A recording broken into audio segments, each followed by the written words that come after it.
Hey guys, it's Britt. Tonight I'm here to share with you some more unpopular opinions. You guys seem to really like these videos in the past, so I figured I would do another. If you're interested, please keep watching.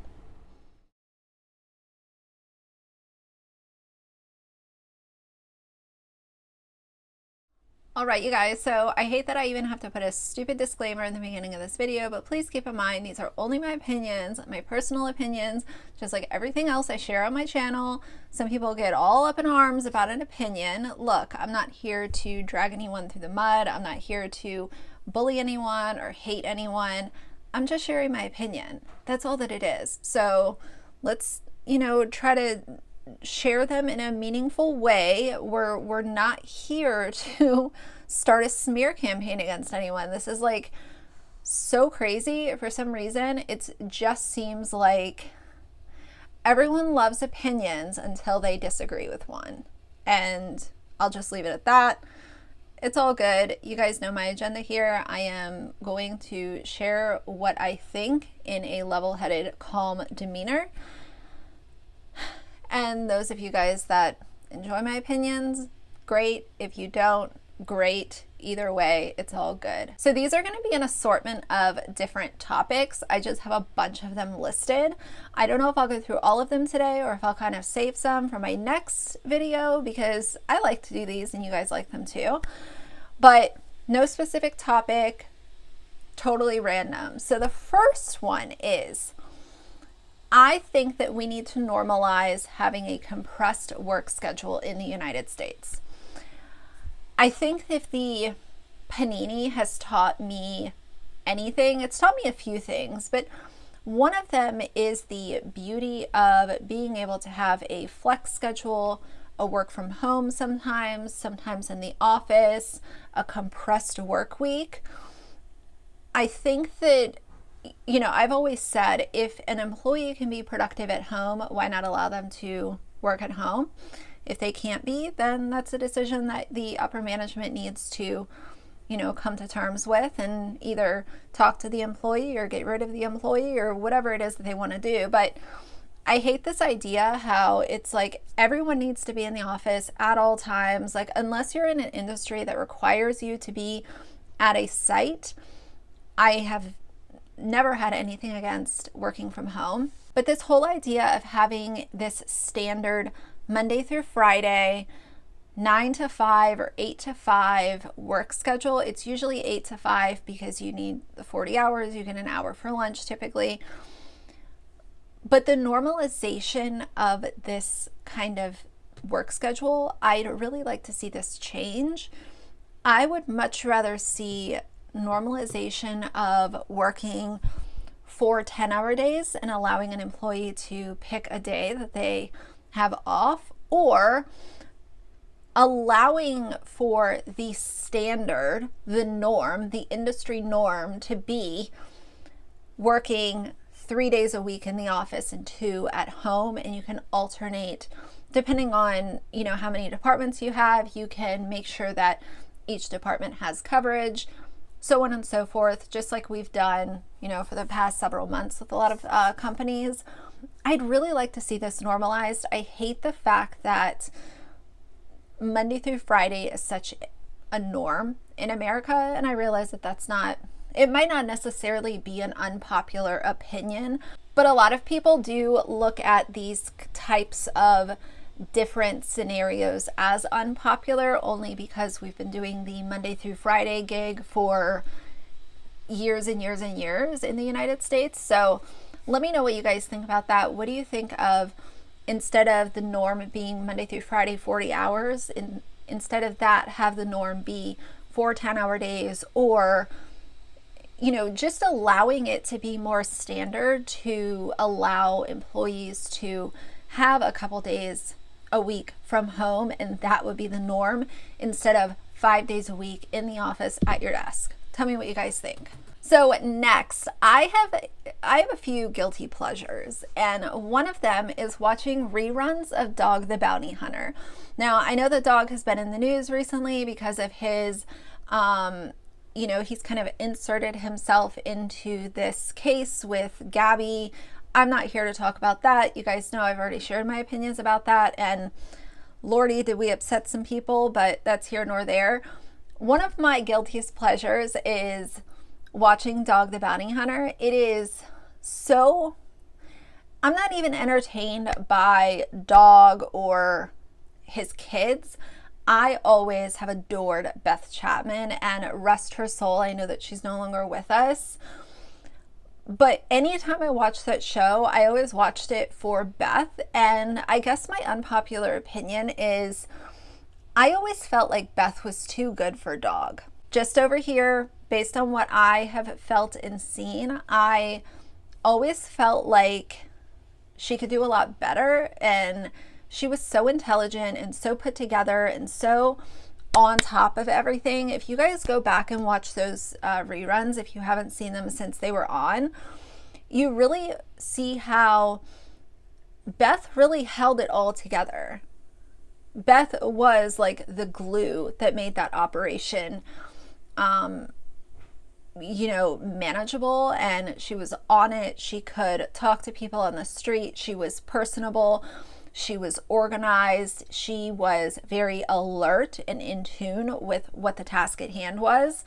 And I always had a huge amount of respect for her. But I guess isolating my unpopular opinion, it would just be that I felt like she was too good for Dwayne Chapman. I don't know. Tell me what you guys think. My next unpopular opinion is that pasta, and I think a lot of you will agree with me on this, pasta is always better the next day. I don't care if it's from a restaurant, if it's homemade, what it is, pasta is always better the next day. And I think it's because the flavor is so much better once it's been kind of sitting overnight.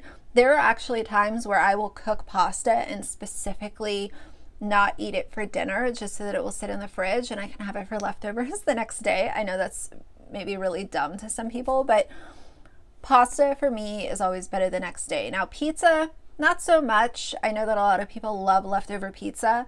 I like pizza when it's fresh. I like it leftover too, but pasta specifically is always, to me, so much better leftover than it is fresh.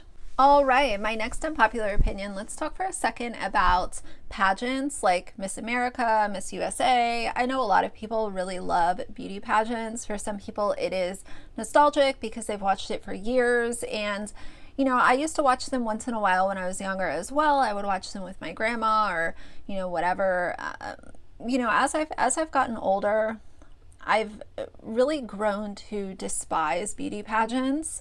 I don't like the idea of women feeling the pressure to, get all dolled up and be judged and be, and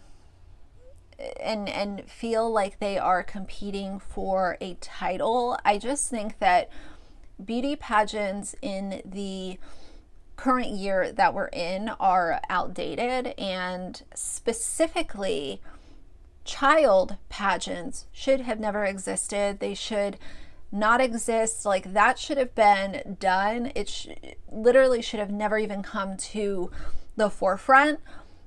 But I don't know.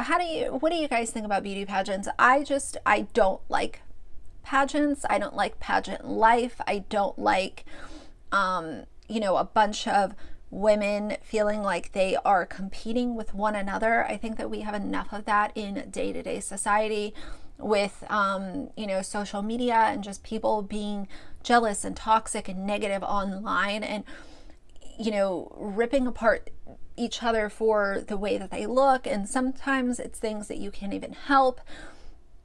I feel like as a society, we could do away with pageants and still have millions of other things that we could be entertained by or watch on TV. Like, pageants aren't even entertaining. So I don't know. Pageants gotta go. Just my opinion. And I feel like this is appropriate for the season that we're in right now.